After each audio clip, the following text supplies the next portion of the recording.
Well, good morning, everybody. Welcome. My name is Mark Baltzell. I'm the statewide salmon and steelhead manager for the department. Joining me again this morning on the screen is Dr. Kirsten Simonson, our lead recreational salmon manager from Puget Sound, and Dr. Derek Dapp, our lead FRAM modeling, member from our FRAM modeling team. We are here at the last day of the Pacific Fisheries Management Council meetings in SeaTac. There's a few of us diehards here at the end. We wrapped things up late in the day yesterday and allowed most of the staff to leave and go home and sleep in their own beds last night. So just really appreciate all their work through the preseason here. So we did center in on a final fishing package for the 22-23 season. We've been kind of going over a number of the things. The moves that were made yesterday were relatively minor to try to get us to meeting all of our management objectives for the planning of the season. We had to close a couple of days at the end of September for areas 5 and 6. We had a small quota reduction in the summer quota in area 6. And we had to do some other moves around commercial beach seine fishery in Hoodsport. And maybe I'll pause there and turn it over to Derek to see if I missed anything and maybe walk through some of the modeling results and other things from the final model run. Derek? Yep, thanks, Mark. And you got a good number of the changes there. There's just a few more that I might add, which is that we updated Grays Harbor Sport and Net, a pretty minor change to the picture in Puget Sound, as well as kind of a few additional edits to the in-river sport fishery for Nisqually, where I think that we're looking at fishing 4 days a week there was necessary to kind of get down on some of our objectives on Nisqually, Chinook. In addition to the moves that we took, there were kind of a number of moves from the tribal side, including a reduction to the Stillaguamish ceremonial and subsistence fishery, changes to Nisqually in-river net, reductions there, reductions to the tribal Hood Canal net fisheries that's both in the marine area as well as in Skokomish freshwater. And there was a reduction to the north of Ayak treaty troll. I think that just about covers all the changes there.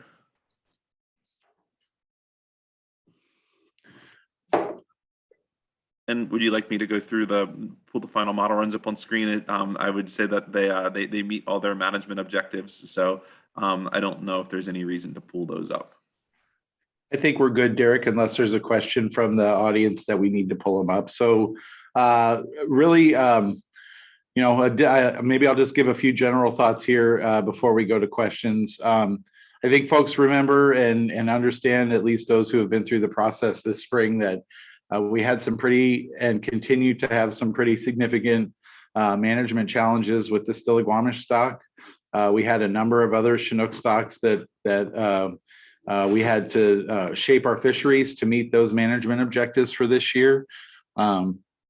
We were also dealing with a new model and some new management objectives based on the Chinook harvest management plan that was submitted to NOAA earlier this year. So we know there was some difficult decisions to make. Obviously, a lot of people didn't get the fishing seasons that they desired, but I feel like we put some fisheries, we were able to gain agreement on some fisheries that did try to balance those harvest opportunities in the really popular marine areas in the summer with what we needed to do as co-managers to meet those management objectives. So just really appreciate everybody's work, and I really appreciate all the input that we got from the public and our advisors and others that really helped us get down and shape this package for this year. So thanks to all those involved. With that, I'm going to just stop talking, and Leah, let's go to questions. Sounds good. Our first hand is from Gabe. Yeah, thank you. Derek, can you give us a brief description of the changes made in Chehalis? So in Chehalis River, I'm actually not familiar with what changes would have happened there. When I was speaking to the changes, it was specifically Grays Harbor in the marine area, net and sport. And unfortunately, I don't know if offhand if I have a good enough description to feel confident going through those. I might be able to speak to that. Gabe, I think majority of the changes were with the commercial schedule and really just trying to align our fisheries opportunities on the commercial schedule with the Quinault Nation's schedule. I believe that's what a majority of those changes were. I think what I remember of the proposal, and I'm trying to keep all the proposals in my head, was that we had essentially 2 fish in the bay fishery and in the river fishery through October. And then we were 1 fish in November with a marked selective in December with 1 fish is my recollection. Great, thank you. And our next hand is from Shannon. Shannon, you can unmute. Yeah, good morning. Hope you guys are sleeping well. My question is about the beach sink fishery this year down in Hood Canal, Lower Hood Canal. Now, if I remember correctly, the forecast was down from last year. Is that correct? I think it was actually up from last year, Shannon. Up from last year. Okay, so then has there been a change there in how many fish they plan to take there, or what do you? Yeah, I mean, the one of the challenges that we had this spring is due to COVID and scheduling and other things is the state and the Skokomish tribal leaders hadn't really had much of a chance to get together this spring. So we had proposed a higher quota level and additional days fishing from last year. And you know, last year we had reduced our days and, you know, came to agreement on the alternating first starts. So, you know, essentially what it came down to, Shannon, is the tribe was interested in extending that agreement into this year. Okay. With the same harvest level. You know, there's still been a concern for meeting broodstock goals there that we've missed in a number of years when, you know, the tribal and state commercial fisheries go 4 days a week, and then, you know, it's a pretty intensive recreational fishery through the weekend. We think that was contributing to us not meeting some of those goals. So we've really reduced that footprint a little bit to try to ensure that we're getting those hatchery needs met, as well as trying to balance that with that fishing opportunity. Right, you got to watch that pretty close. What I do know is there has been some pretty good sport fishing across the other way, across the other side. Is that Alderbrook, Alder Grove, Alder? What is that over there? Yeah, that's Ron Warren's stomping grounds. It's Alderbrook. Yeah, water's colder over there, and so those fish lay over there until it starts cooling down on the opposite side, then they move over. But that was my observation. Okay, thanks on that. Thanks, Shannon. And our next hand is from Norm. Norm, go ahead. Got a whole list of things.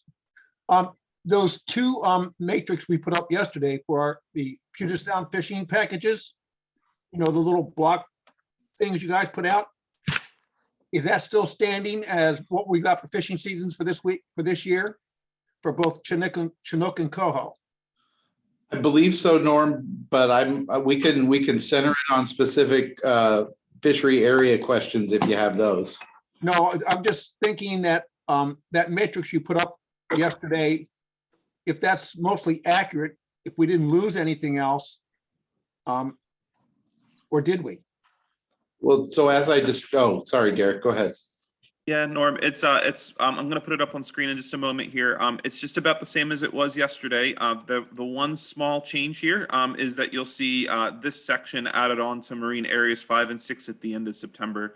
There was a 2-day reduction to coho fishing in both of those areas. So those are scheduled to close on the 28th of September. But other than that, it should be unchanged from yesterday. This is the Chinook one. If folks would like, I could put up the coho one too in just a moment. Okay, thank you.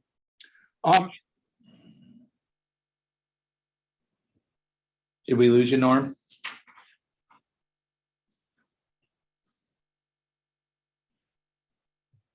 Sounds like we did. He'll try to get back on. Yeah, he'll join back on. But in the meantime, we don't have any other hands. So if you need a reminder, *9 to raise your hand over the phone and the raise hand function at the bottom of your screen. There we go. That's all I needed to say. And our next hand is from Alex. Alex, go ahead. Good morning. I'm gonna preface everything with saying that I know that this was a long and arduous process. At times, I know maybe we weren't always in agreement and we weren't always seeing the same things, but we made it through it. And I will commend the department on what felt like an actual attempt to listen to what we had set forward as far as the recreational sector. And I will say that it feels like there was an attempt to make sure that those requests were met. So thank you. And I would want to, Mark, if you guys could go specifically into what we're going to see in Area 7 and the way it's written, just go through every minute detail on that, on exactly what we're going to see there. Thank you. Sure, Alex, and maybe bear with me a second while I pull up a document just so I don't miss anything. But I think I can talk as I'm walking through it. So we're going to start that fishery July 14th. It's this Thursday. We're going to run it for 3 days. The quota for that fishery, as it's modeled right now, is 1,800 fish. So we will close after Saturday. We will reevaluate that. And essentially we will schedule additional openers between, that July 21st date and kind of August 15th. It's really however much we can get out of that Chinook season. We will basically offer 3 days of opportunity each week as we can. It may be 1 day the following week, it may be 2 days, but we'll maximize our opportunities until we get to that quota level. And then on August 15th, we will open Chinook non-retention. So it'll be basically a coho directed opportunity from August 15th through September 30th. And that will, once we are at a Chinook non-retention and we're in a coho directed fishery, that will be a 7-day-a-week fishery. That is correct. Okay. And excuse me. So with Area 9, in regards to Area 9, it appeared that we got going with the short day openers, but it looked as if those were actually scheduled short day openers rather than Area 7, where we're gonna manage that after the first weekend. So is Area 9 actually going to be scheduled for three consistent short day openers or consecutive short day openers? Yeah, Alex, thanks for that question. So the quota is quite a bit bigger in Area 9. It's 4,700 is the quota level there. So it's the same deal. We're going to schedule those 3-day openers, but if we run out of Chinook before August 1st, we will close Area 9 until August 1st when we would open for 7 days a week of coho. So it's okay. Really the same deal as it is with Area 7. We're going to run that 3-day openers through July.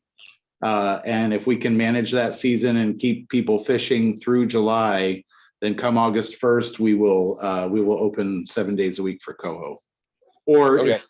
if we still have Chinook, we'll have Chinook retention too until we run out of quota. Right. So, but as it's written right now, there will be the 14th through 16th, and I'm still referring to Area 9. It'll be the 14th through 16th is the following weekend of 21, 22, 23, is that scheduled set, or is it going to be determined after the first weekend? Well, I mean, we're gonna set the schedule in the LOAF and in the regulations. Okay. Also gonna have that asterisk as, Right. may close earlier if guidelines are attained. And that's in contrast to Area 7, where Area 7 will officially, by technicality, close on after that Saturday until it's evaluated for further quota available. Well, and again, Alex, I think I spoke to this yesterday or one of these other meetings. It's our feeling that we're not going to get past 3 days with the quota available. So that's why we were reluctant to put additional days on the calendar after last year. Yep. Basically, it's expectation management.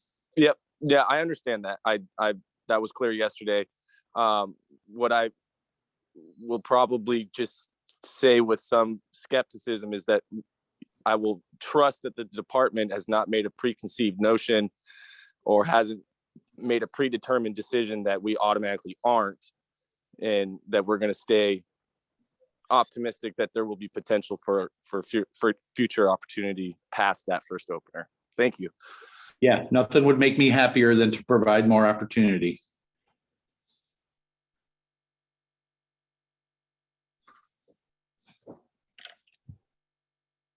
And it looks like Norm has rejoined us.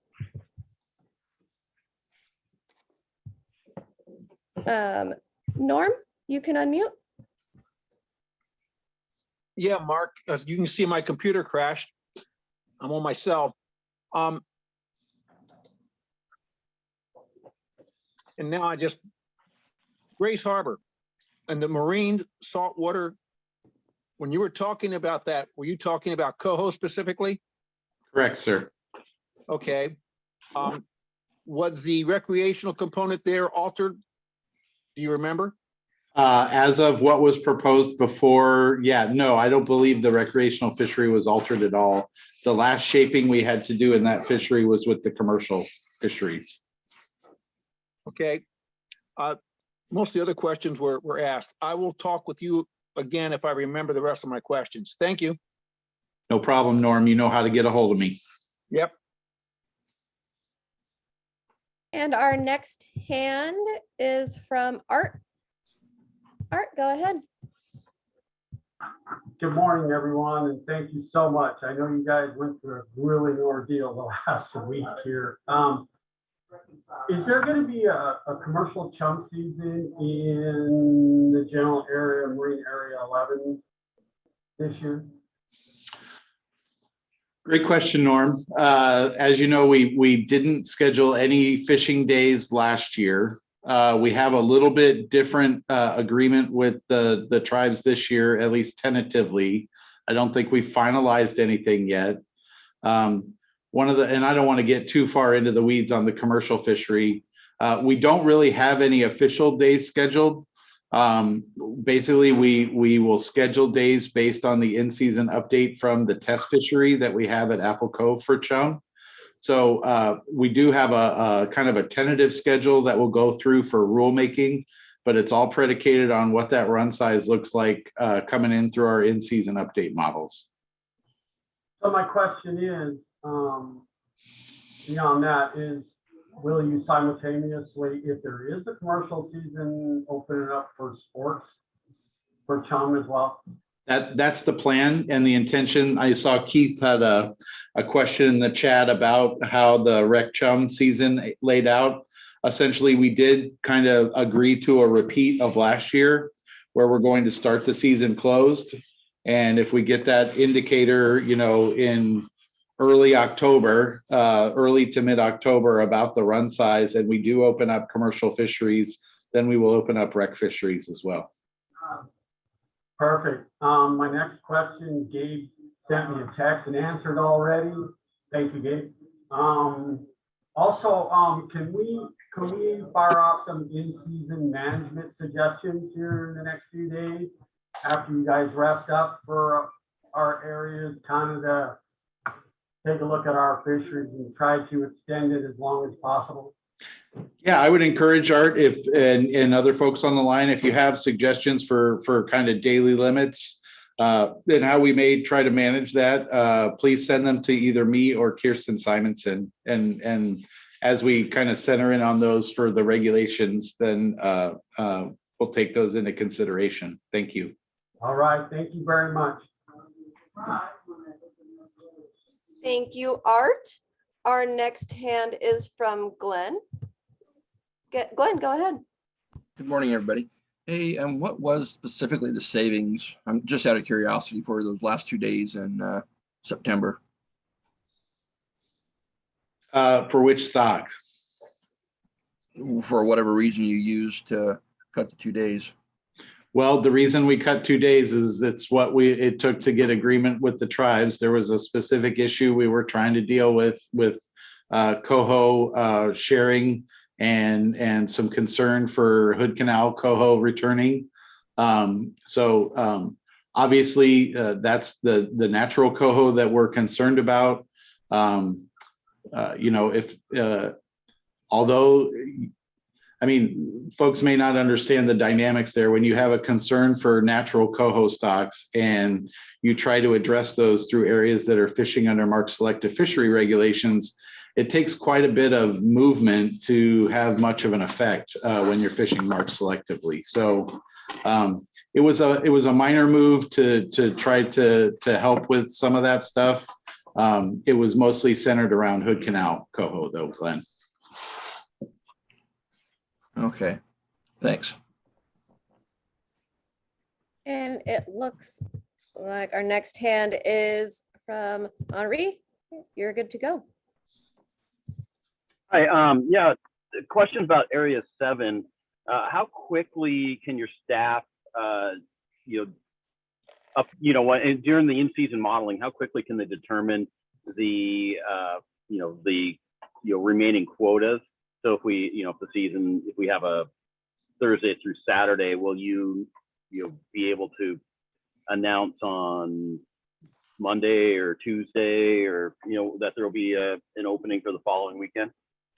Yeah, thanks for that. Our intention would be to have it turned around and an announcement made, as you said, as early as Monday or Tuesday of the following week, just to allow folks as much time as we can to plan for that. So we could actually turn it around within a day if we had to. That's a little extra pressure and trying to get things. I mean, we'll be watching all these pretty closely as we move through the season. So we do have the ability to kind of check in generally on stuff daily. But those kind of official estimates take a little bit more time and a little bit more scrutiny just to make sure we're not missing anything. But yeah, to specifically answer your question, our goal would be to have an announcement out as soon as possible on the following week. All right, and you all seem fairly confident that we'll eat through that 1,800 fish in 3 days, and you cited just the last year's efforts, but is there anything else that you're basing that on, or are you expecting a lot of fish so that the fishing is going to be better compared to prior years? Because 2 years ago we had a 1,300 fish quota and we made it through July, and I think we even had an opening in August. What are your thoughts on that? So it's less about the fish and more about the effort, I think, and angler success. So you're right. The couple years ago when we had that lower quota, we were able to eke it out because angler success was less and effort was less. So Puget Sound wide, we've seen really I won't say unpredictable, different effort patterns than we've seen in the recent past. That could have to do with COVID. It could have to do with a number of other things, demand for opportunities to go fishing. So it's really just us trying to be precautionary, ensure that we're not blowing past stuff that only allows 7 days of fishing in Area 7. We don't want that either. We want to try to maximize things, but we also don't want to have a repeat of last year. So this is really just a cautionary approach. I would love it if we could fish a couple weekends and still have, plenty of quota left and be able to offer more days or anything like that. That would be an ideal situation from my perspective, but I want to kind of plan for the worst and hope for the best. Yeah, I get it. And, I'm going to be optimistic about that quota just because I think, last year, I think might have been just kind of a fluke. It was a holiday weekend, decent tides, and a lot of people, who would ordinarily, go fish Vancouver Island and stuff. Canada was closed, so I'm kind of hoping that the effort's down, especially with Area 9 open. And on that note, if we have quota left by August 16, will you have the ability to open Chinook retention at all during that August 16 to September 30 period? I think we have the ability because of the way the modeling works, and I would maybe look to Derek if he has a different opinion. I think we would have the ability to offer Chinook opportunity until we've reached the quota levels that we agreed to preseason. All right. Yeah, that was just my concern that we did, that there's just to make sure there's not a chance that we end up with foregone opportunity if the quota lasts. So thank you. Yeah, I think just to kind of think about it from a fish manager's point of view, we would likely open more days a week prior to August 15th, just to try to maximize that opportunity. So. All right. That's well. I had just one last question that's not necessarily focused on a specific fishery, but the process, the North of Falcon process itself. Why is it that, and this is probably obvious to you guys, but not to me. Why is it that you spend the first few days and completely nail down the ocean fisheries before you move to the Puget Sound? Because my observation is that it seems like once the ocean fisheries is settled, all of us in Puget Sound are, just fighting over the leftovers. But, I know the fish are coming from that direction, but I mean, what are your comments on that? And that's all I have. Thank you. Well, I mean, really, those ocean fishing levels need to be finalized before we can finalize inside.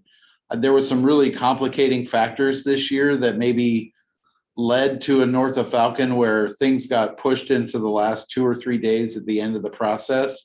I think it's a little more iterative and kind of back and forth between the ocean and inside fisheries in a quote unquote normal year. There was a lot of complicating factors south of Cape Falcon this year, Oregon and California coastal fisheries. So those delays and complications with those fisheries contributed to us not really having any movement for a bunch of days, while those issues south of Falcon were trying to be rectified so we could get to a final ocean package. It's really just about, you have to have the finalized harvest levels on the outside before you can finish crafting those inside fisheries so you know what's coming back.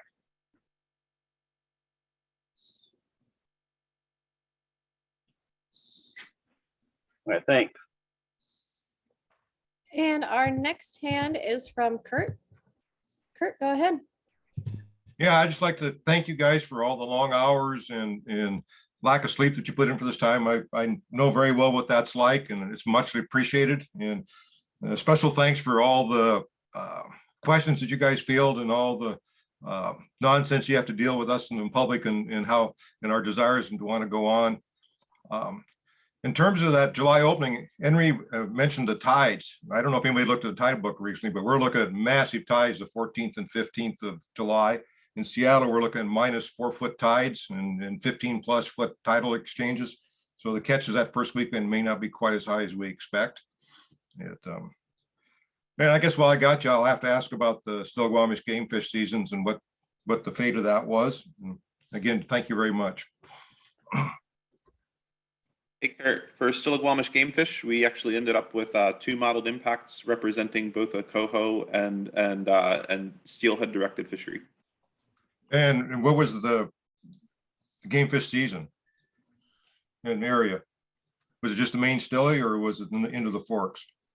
Should I talk, or should I talk to the regional folks? I was gonna say, talk to Pete, Kurt, but I believe it was the September 1st was the start date, and I believe that I thought it, well, I don't want to misspeak, but I thought it was the North Fork, kind of what we've had in the recent past on September 1st. Yeah, I'm guessing it's September 1st to the mouth of Deer Creek or something like that. I'll just send Pete an email. Again, thanks much. You take a well-deserved rest. No rest for the wicked, Kurt. Well, you know.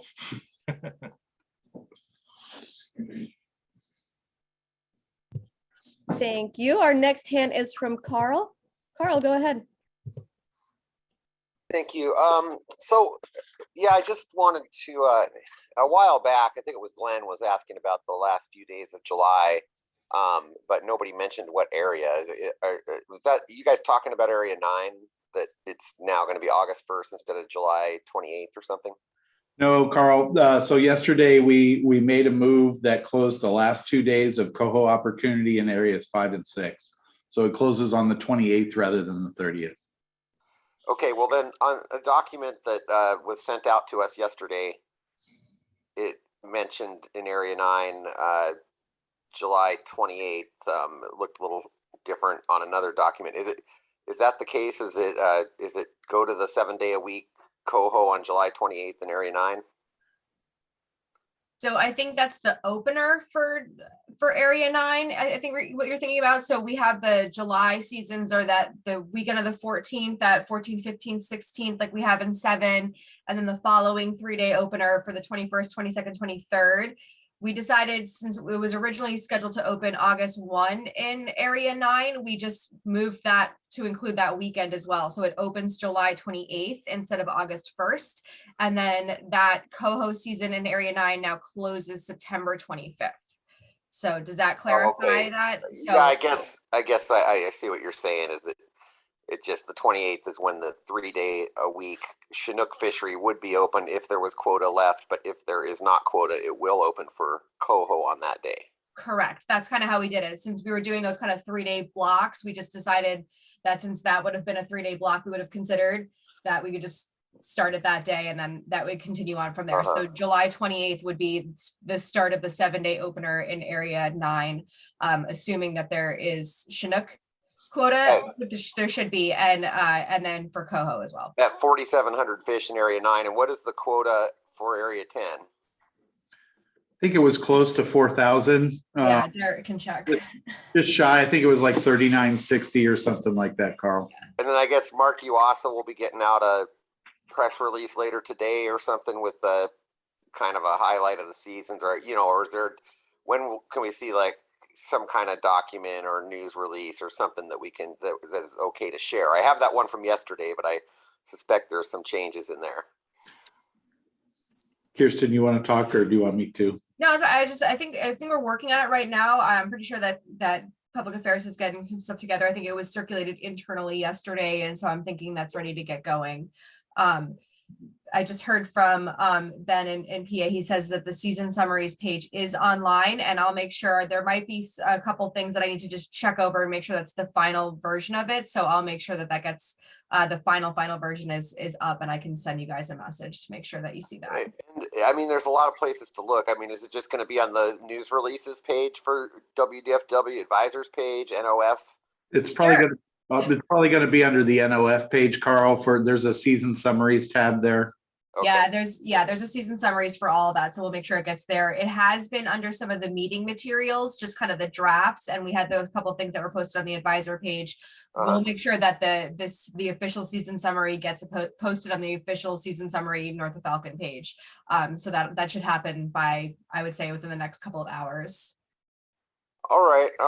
Thanks again for all the work, guys. Good job. Thanks, Carl. Our next hand is from Glenn. Glenn, go ahead. Speaking about documentations, we've talked about making area 5 a 2-fish limit. One can be a Chinook, at least for the first few weeks. How soon can we get something out to the general public about that? So Glenn, I think that's, as I stated, we're still taking suggestions. We're going to work on those kind of specific details here in the next few days. I don't know how soon we publish daily limits out on the web, but as soon as we kind of center in all that, we'll make sure that we show you where it gets published and broadcast so you can point people to it. Okay, yeah, you just, a lot of people, when they come out there, they're making plans, months in advance. Yep. So that's a long ways to travel, thinking one thing and realizing something else when you get there. Totally understand. We'll work to make sure it's clear out there, Glenn. Thanks for that. Thanks. And Norm has his hand back up. Norm, go ahead. Just some errata. I'm looking at the WDFW news release for the salmon seasons. It fleshes out some broad stuff, but it is posted. And another piece of errata for my commercial friend up north, it's Bald Point. It is not the resort. It's across the bay. It's called Bald Point. Thank you. Thanks. And Mark, that looks like the last hand. So if anybody needs a reminder, *9 to raise your hand. It looks like Alex has his hand back up. Alex, go ahead. Hi. So I'm just, why not start on next year? So on a couple clarifying things, and again, I beg your pardon if my son is thrilled and also skeptic about next year as well. So the 10-year management plan is still waiting for NOAA's approval, correct? Correct. Okay, and the 10-year management plan, that basically outlines the guidelines on our LATs, correct? So it sets our management objectives, yes. Okay, so the 9 and 14%, that's here to stay. And then the low abundance thresholds, I believe there was a percentage. Is that part of the 9 and 14%? So are you speaking specifically? There's two different ones. We have the management objectives of the SUS marked and SUS unmarked, and that's set at 9 and 14%. And then we have LATs, I believe, that are part of that 10-year package as well, that are now going to be kind of set in.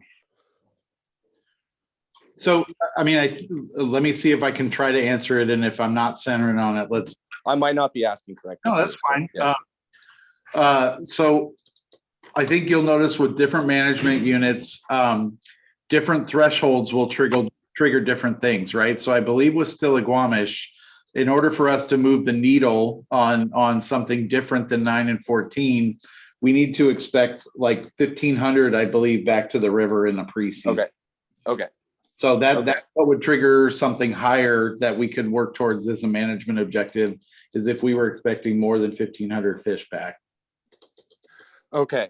Now, what I would already looking at 2023, what I would just strongly encourage, again, probably speaking on most of the recreational sector, is that we keep our mind and our modeling open to that this year could be an anomaly with the short day openers, that this year obviously is a new year because of the unexpected circumstances of last year. And I'm just hoping, and I'm going to do my best, Mark, to be optimistic in the department that this year will be a one-off. And when we get back to the drawing table, that there is definitely the opportunities and the potential for us to look at regaining some of what we are historically used to in our Puget Sound fisheries. So that's what I have so far. Maybe you're going to pique my interest if we keep going this meeting. So thanks so much. Alex, we will continue to be ready and available to work with Area 7 constituents to maximize opportunities in the San Juans.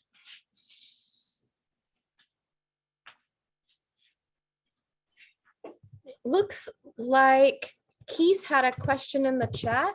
Yeah, I think I answered that, Leah, but I'll just okay. Essentially where we landed with Chum Sport Fisheries for South Sound was we're going to start the season with them closed. And if we see an in-season number through our in-season assessments that causes us to open commercial fisheries on Chum, then we'll open sport fisheries as well.